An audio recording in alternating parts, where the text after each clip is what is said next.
Social media पर सेबी की नजर है और इसके लिए गाइडलाइंस बनाने की तैयारी की जा रही है। दरअसल सेबी के सामने ऐसे बहुत सारे मामले आए हैं जिसमें ट्विटर, फेसबुक, बीबीएम पर शेयर और कंपनियों से जुड़ी खबरें और सलाह दी जा रही है। इस तरह की झूठी खबरों से निवेशकों को नुकसान हो रहा है।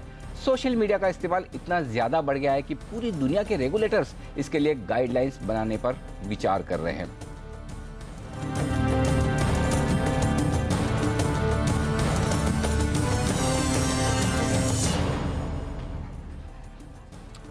और सोशल मीडिया पर हो रही घपलेबाजी पर बातचीत करने के लिए हमारे साथ हैं खास दो मेहमान, केआर चौकसी सिक्योरिटीज के एमडी देवेन चौकसी और स्टेक होल्डर्स एम्पावरमेंट सर्विसेज के एमडी जयंत गुप्ता साहब। साथ ही मेरे सहयोगी भी जुड़ रहे हैं, हेमंत गई, जो सोशल मीडिया पर पैनी नजर रखते हैं। सबसे पहले हेमंत, आपके पास आऊंगा, जानना ये चाहता हूं कि आखिर कैसे सोशल मीडिया पर अटकलों और सट्टेबाजी का खेल होता है। देखिए, साफ तौर पर सुबह उठते ही कोई भी इंसान क्या करता है, अपना मोबाइल खोलता है, देखता है कि किस तरह के एसएमएसेस उसको आए हैं। दरअसल अब एसएमएसेस से बात आगे बढ़ चुकी है। वो सबसे पहले देखता है फेसबुक पर किस तरह के अपडेट निकल कर आए हैं, वो देखता है कि बीबीएम पर क्या खबरें आई हैं या फिर व्हाट्सएप पर क्या खबरें आई हैं। तो सोशल मीडिया का जो प्रकोप है वो हर इंसान के अंदर पहुँच गया है, क्योंकि मोबाइल सबके हाथ में है और इसी का फ़ायदा दरअसल सट्टेबाज इस समय उठा रहे हैं। सट्टेबाज अपनी खबरों को फैलाते हैं और कई बार वो खबरें सही निकल के आती हैं, इसीलिए लोगों का विश्वास बन जाता है, लेकिन ज़्यादातर दरअसल वो खबरें गलत होती हैं और उसके चलते हम देख रहे हैं कि काफ़ी सारे लोग अब इस जाल में फंसते जा रहे हैं।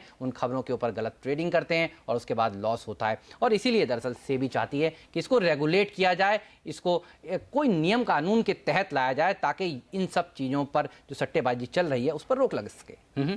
देवेन भाई, ये बताइए कि क्या वाकई में इंफॉर्मेशन को इन्वेस्टर्स के बीच में, ट्रेडर्स के बीच में, लोगों के बीच में फैलाने के लिए एक प्रॉपर तरीके से सोशल मीडिया का इस्तेमाल हो रहा है या फिर मिसयूज ही ज्यादा होता दिख रहा है?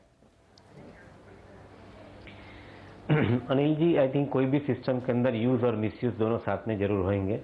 Till the time I think we have a complete maturity available for that particular system. आज की तारीख के अंदर जो सोशल मीडिया नेटवर्क के ऊपर जो इन्वेस्टर आता है, वो न्यूज़, व्यूज़ और एनालिसिस, ये तीन के बीच में जो उसको बाइफर्केशन होना चाहिए, वो उसके पास बाइफर्केशन है नहीं। तो as a result of it, most of the time I think he believes views as news and at times I think he believes analysis as the news. तो उसके हिसाब से I think he gets confuse and misled. मेरा ऐसा मानना है कि उसका जो नियम है वो नियम मिसिंग है। It means that in such situation, when I think somebody is giving their views or analysis, he should be certified to do that particular activity. Till such time, I think you give that particular clarity to the ultimate user of the information, I think he would be continued to be misled. So I think सबसे पहले ये चीज़ लाना जरूरी बनता है कि who should be the people who should be, I think, communicating and not communicating. Then only probably people will understand कि whether they should believe this information or not believe this information. Gupta साहब, लेकिन जिस तरह से आज के ज़माने में सोशल मीडिया का इस्तेमाल रोकना लगभग नामुमकिन है, कई सरकारें किसी भी पर्पज़ से सोशल मीडिया को पर का जिस तरह से इस्तेमाल हुआ है उसे लेकर चिंताएं जता चुकी, लेकिन वो हो नहीं पा रहा है। ऐसे में क्या आपको लगता है कि प्रैक्टिकली ऐसा करना पॉसिबल है? देखिए, मेरे हिसाब से तो किसी भी तरह का कंट्रोल सोशल मीडिया पे पॉसिबल नहीं होगा, क्योंकि इसके लिए किसी भी, अब जब अपनी सरकार के पास ही इतनी ताकत नहीं है कि उसको कंट्रोल कर सके, तो सेबी एक जो उसका एक छोटा सा अंग है वो कंट्रोल नहीं कर पाएगा। सबसे पहले तो जो चौकसी जी ने बात की, एक गाइडलाइन की ज़रूरत होगी कि लोग कैसे उसको यूज़ करें, लेकिन उस गाइडलाइन का एनफोर्समेंट मेरे हिसाब से बहुत मुश्किल होगा, क्योंकि आप गाइडलाइन जो है किस किस के ऊपर, अगर 1 करोड़ यूज़र या 10 करोड़ यूज़र हैं, किस किस के ऊपर एनफोर्स करोगे, किसने कौन सी मैसेज कब भेजी, किस मैसेज का क्या इफेक्ट हुआ। सबसे ज़्यादा ज़रूरी चीज़ तो ये है कि हमारे जो भी इन्वेस्टर्स हैं उन सबको एजुकेशन की बहुत ज़रूरत है, क्योंकि उनको समझ में आना चाहिए। जैसे चौकसी जी ने बोला कि ये बड़ा ग्रे एरिया है कि न्यूज़ क्या है, व्यू क्या है, एनालिसिस क्या है, कौन सी खबर सही है कि नहीं है। और दूसरा है कि कोई भी ये नहीं देखता है कि जो भी वो पढ़ रहा है या सुन रहा है, जो देख रहा है, उसकी ऑथेंटिसिटी क्या है। जब तक हमको ये डिफ्रेंशिएशन नहीं होगा कि हम ऑथेंटिक चीज़ पर रिलाई करें या ना करें। और पहली तो बात यह है कि सोशल मीडिया पे मैंने कुछ कह दिया और आपने उसको मान लिया, ये मेरे ख्याल में आपकी मुझे बेवकूफ़ी ज़्यादा नज़र आएगी, मेरी अपनी नहीं नज़र आएगी, क्योंकि मेरा तो काम है आपको गुमराह करना। आप अगर गुमराह हो रहे हैं तो आपकी ज़रूरत जिम्मेदारी है। बिल्कुल तो यहाँ पर ज़्यादा सावधानी निवेशकों को रखने की ज़रूरत है। लेकिन देवेंद्र भाई, सवाल वही है कि जनरली छोटे निवेशक, छोटे ट्रेडर, उनके पास कोई प्रॉपर सोर्स ऑफ इंफॉर्मेशन होता नहीं है। और जैसा हेमंत भी बता रहे थे कि एक या दो खबरें सही पड़ती है तो लोगों को लगता है कि अरे ये इस सोर्स से जो न्यूज़ आ रही है, जो खबर आ रही है वो काफ़ी सही है, और बाद में वो विश्वास करना शुरू कर देते हैं। तो इसका सोल्यूशन क्या है? ये रुकेगा कैसे फिर? देखिए, मेरा कहना तो ये है, जो प्रॉपर सोर्स ऑफ ओके, उसके अंदर अनिल जी सॉल्यूशन के लाना है तो उसके अंदर एक या दो तरीके से हम ये चीज़ को देख सकते हैं। सबसे पहले ये सॉल्यूशन लाने के लिए एक तो जो इन्वेस्टर है, इन्वेस्टर को मालूम होना चाहिए कि किसकी पास वो सलाह लेने जावे। आज की तारीख के अंदर वो सलाह लेने के लिए ब्रोकर या ब्रोकर के इंटरमीडियरी के पास जाता है। Whether they are qualified to give that particular advice, that is not ascertain. मैं ऐसा मानता हूं कि हमारे मार्केट के अंदर उसको मैच्योर करना है तो definitely there should be one class of people within this particular entire thing called advisers. हमारे वहाँ मार्केट के अंदर एडवाइजर्स का कोई क्लास ही नहीं है। Every broker becomes an adviser और every intermediary within the broker becomes an adviser. So सबसे पहले ये चीज़ लानी जरूरी बनती है। सेकंड चीज़ जिसके ऊपर ध्यान लाना जरूरी बनता है, उसके अंदर एक ऑर्गेनाइजेशन को आपको एक रिकग्निशन देना जरूरी बनता है कि whether this organisation can communicate their views to outside world in a certain specific manner. To draw parallel एक एग्जांपल लेता हूँ कि जैसे ट्रेडमार्क रजिस्टर होता है तो उसके ऊपर एक कोई भी ट्रेडमार्क के ऊपर एक आर करके सिंबल आता है। So that tells the ultimate consumer that I think it's a trademark, I think ये ट्रेडमार्क रिलेटेड आइटम है, उसको आप कंज्यूम कर सकते हैं। Same way I think suppose if an adviser is being recognized in the marketplace, then the person who is buying advices would at least know whether he is going in a right direction or not in the right direction. Otherwise, he is buying advices from one and everybody, and in turn, I think he gets into the problem or falls into a prey, as we would like to call it. So ये थोड़े चीज़ के ऊपर जो नियम बनेंगे, guideline बनेगी, तो मेरे ख्याल से इतना डिफिकल्ट भी नहीं है, ये मेरे ख्याल से इम्प्लीमेंटेबल है, ये सॉल्यूशन जो लाना है उसके लिए। जी गुप्ता साहब, इसी पॉइंट मुद्दे पर आप अपना पॉइंट रख रहे थे। नहीं, हमारा पॉइंट तो ये है कि देखिए, जब यहाँ पे मैं चौकसी साहब पे थोड़ा सा डिसएग्री करूँगा कि as far as information is concern, information को जो नियम है वो नियम सेबी का सीधा सा ये बोलता है कि कोई भी स्टॉक रिलेटेड इंफॉर्मेशन है वो सबसे पहले स्टॉक एक्सचेंज को जाएगी और स्टॉक एक्सचेंज से डिसेमिनेट होगी। तो इन्वेस्टर को किसी की बात सुनने के पहले स्टॉक एक्सचेंज की इंफॉर्मेशन देखनी चाहिए कि स्टॉक एक्सचेंज से क्या उसके पास इंफॉर्मेशन आ रही है। रही एडवाइज़र की बात, तो एडवाइज़र के पास से कोई इंफॉर्मेशन नहीं मिलनी चाहिए। एडवाइज़र को पास कोई ऐसी इंफॉर्मेशन होनी भी नहीं चाहिए जो पब्लिक डोमेन में नहीं है। अगर वो पब्लिक डोमेन में इंफॉर्मेशन नहीं और एडवाइज़र वो इंफॉर्मेशन दे रहा है तो ये तो इनसाइडर ट्रेडिंग वाली बात हो जाएगी। एडवाइज़र एडवाइस दे सकता है, अपना एनालिसिस दे सकता है, अपना व्यू दे सकता है, लेकिन इंफॉर्मेशन का जो स्रोत है वो स्टॉक एक्सचेंज के अलावा कहीं नहीं होते। हम किसी भी तरह से ये नहीं चाहेंगे कि और कोई एक पैरेलल रूट अवेलेबल हो जहाँ से इंफॉर्मेशन मिले। तब फिर क्या होगा कि इन्वेस्टर को प्रॉब्लम हो जाएगी कि कौन सी इंफॉर्मेशन को फॉलो करे, कौन सी को नहीं करे। इसलिए सिंगल सोर्स होना चाहिए कि सारी इंफॉर्मेशन, चाहे वो सोशल मीडिया में हो चाहे कैसे भी हो, सबसे पहले वो स्टॉक एक्सचेंज के पास जानी चाहिए और स्टॉक एक्सचेंज से डिसेमिनेट होना चाहिए। Simultaneously if they are disseminated in Twitter और Facebook, there is no problem. हाँ बिल्कुल, तो यहाँ पर हमारे एक्सपर्ट्स यही कह रहे हैं कि सावधान रहना चाहिए इन्वेस्टर्स को, किस इन्फॉर्मेशन का इस्तेमाल करें, किसका न करें। लेकिन उसके बावजूद इन्वेस्टर्स या फिर ट्रेडर्स इन इन्फॉर्मेशन के जाल में फंस जाते हैं। क्यों और कैसे, बताएंगे हम आपको इस छोटे से ब्रेक के बाद।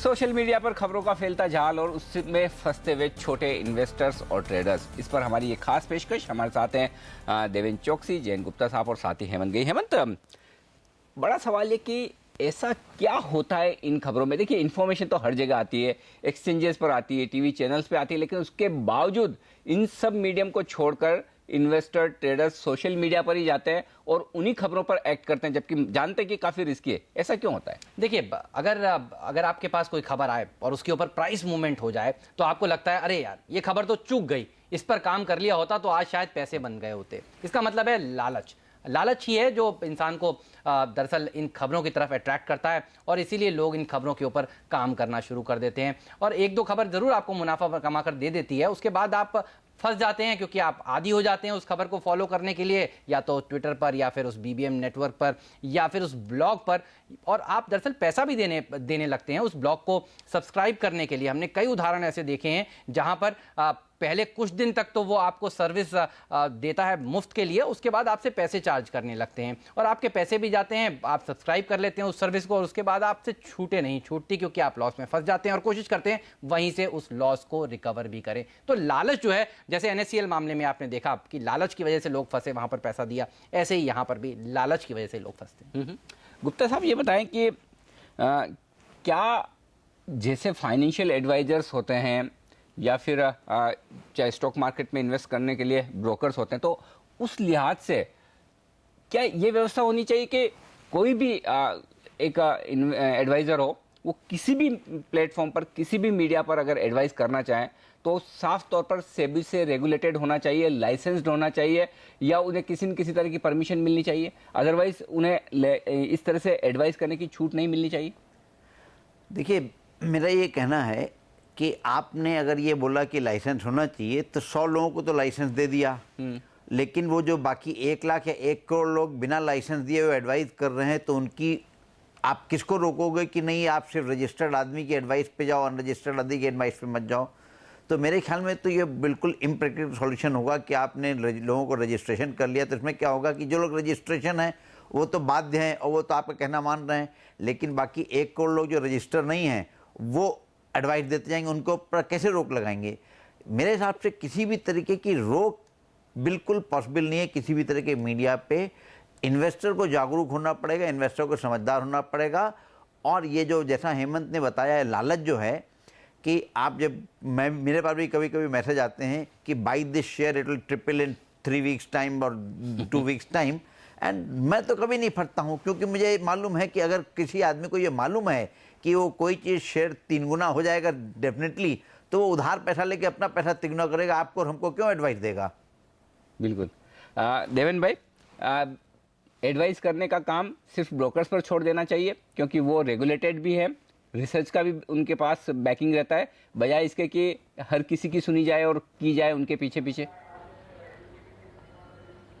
मैं सर्टनली मानता हूं कि certain disciplines are required. I think जो ब्रोकर जो रिसर्च रखता है और रिसर्च को आप रिकॉग्नाइज करें, रिसर्च एनालिस्ट को भी रिकॉग्नाइज करें, क्योंकि इंटरनेशनल मार्केट के अंदर भी एनालिस्ट आर रिकॉग्नाइज्ड एनालिस्ट। तो certainly I think you require to have the certified analyst into the system. तो वो आते हैं तो सर्टनली उसके हिसाब से एक बेनिफिट ये हो जाएगा कि at least people who are giving this information, और for that matter forget word information, I think giving this analysis which becomes information, I think at least they come from some kind of a qualified background. So this is very important. At the same time, I think regulatory body is having the ultimate, I think, responsibility of ensuring that the smooth affairs of the market takes place. So to a greater extent, I think they regulate the brokers, intermediary.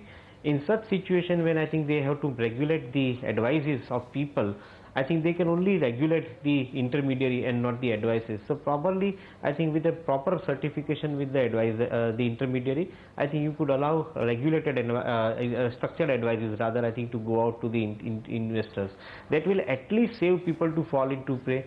At least unscrupulous people, I think, who gets into the system and give any kind of advices, I think that will stop, or it will prevent investors from getting into that kind of a situation. So I certainly believe that some amount of regulation in this direction, with a proper thought process, I am not saying that because this idea has been floated, with a proper thought process one can probably formulate some kind of a guideline and make this particular system in work. तो यहाँ पर राय साफ तौर पर आती हुई दिख रही कि एडवाइस जो दी जाए वो ढंग ढांग के और सर्टिफाइड लोगों की तरफ से या फिर ब्रोकर्स की तरफ से ही देनी चाहिए, ताकि इन्वेस्टर्स को एक ऑथेंटिक एडवाइस मिल सके। लेकिन कैसे बचे इन्वेस्टर्स और क्या कुछ कर सकता है रेगुलेटर्स और क्या कुछ करना चाहिए, इन सब पर चर्चा करेंगे हमारे एक्सपर्ट से एक ब्रेक के बाद।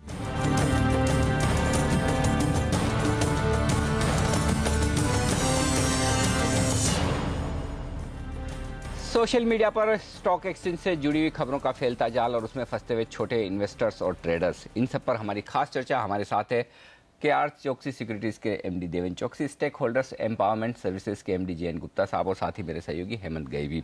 एक बार फिर से आप सबका स्वागत है। गुप्ता साहब, हम जनरली कहते हैं कि इस मामले को लेकर सेबी के पास अधिकार नहीं है, अभी गाइडलाइंस बननी बाकी है, लेकिन एक बात तो तय है, साइबर क्राइम जितने भी होते हैं उनकी ट्रायल तो हो सकती है कि कहाँ से किस तरह की इंफॉर्मेशन ओरिजिनेट हुई है, कहाँ से शुरू हुई है।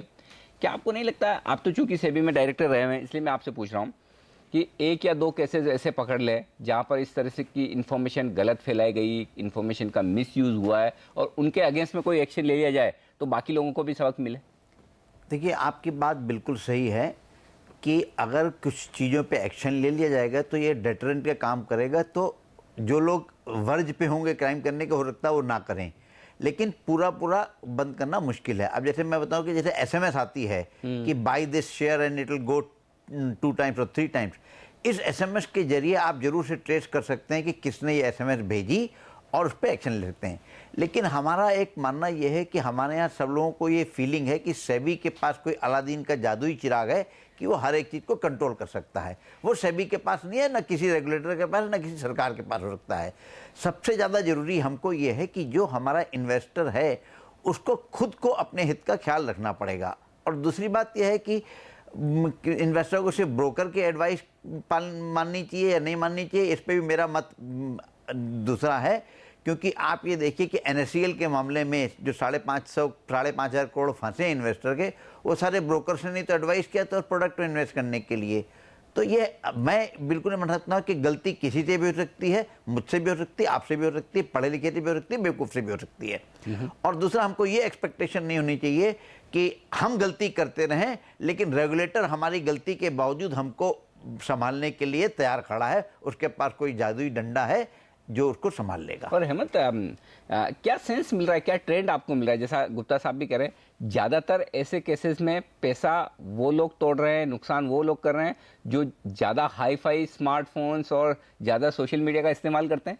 देखिए, hi fi smartphone social media वालों को ही दरअसल टारगेट किया जा रहा है, क्योंकि यही वो जमात है जिसके पास इंफॉर्मेशन, मोटा पैसा है, इंफॉर्मेशन पहुंचती है और वो एग्जीक्यूट भी करता है, और ज़्यादा पढ़ा लिखा नहीं है। फ़ोन ज़रूर हाथ में लिया है लेकिन उसको मालूम नहीं है कि इस फ़ोन में किस तरह की इंफॉर्मेशन आ रही है। और दरअसल इसीलिए बाज़ार में कहते हैं कि जो स्मार्ट लोग हैं, जो पुराने लोग हैं, वो इन नए लोगों को दरअसल चपेट लगाते हैं। और पहले जैसा कि गुप्ता साहब ने कहा, SMS के जरिए होता था। सेबी ने दरअसल इस पर कार्रवाई भी की थी, सेबी ने एक स्कैम भी तोड़ा था और जिसमें कार्रवाई होती हुई नजर आई थी। लेकिन अब ये SMS से हट गए हैं। अब इसीलिए, क्योंकि SMS आसानी से ट्रैक हो जाते हैं, अब उन्होंने सोशल मीडिया का सहारा लेना शुरू कर दिया है, अब BBM का सहारा लेना शुरू कर दिया। और इसमें कॉस्ट भी नहीं लगती ना। दरअसल आप देखिए, SMS को डिसमिनेट करने का एक पैसा है, चाहे वो कितना भी कम हो, और बल्क SMS के ऊपर अब खुद सरकार ने रोक लगा दी थी। इसीलिए अब दरअसल सोशल मीडिया का सहारा लिया जा रहा है, क्योंकि इसमें कुछ पैसा नहीं लगता, केवल इंटरनेट का एक कनेक्शन लगता है और आप कितनी इंफॉर्मेशन कहीं भी पहुंचाइए। जी, खत्म करते हैं। उससे पहले देवेन भाई, आखिरी सवाल आपसे, आपकी नज़र में क्या उपाय है, क्या करना चाहिए? अनिल जी, मैंने आई थिंक काफ़ी हद तक इस चीज़ के ऊपर स्पेल आउट किया है कि आई थिंक रेगुलेटरी फ्रेमवर्क तो पहले आना जरूरी बनता है। आप भले किसी को पनिश करो, if one is found guilty उसको डेफिनेटली पनिश करो, बट उसके सबसे पहले उसकी गाइडलाइन आनी जरूरी बनती है। And I think the guideline will take care of at least I think half of the problems.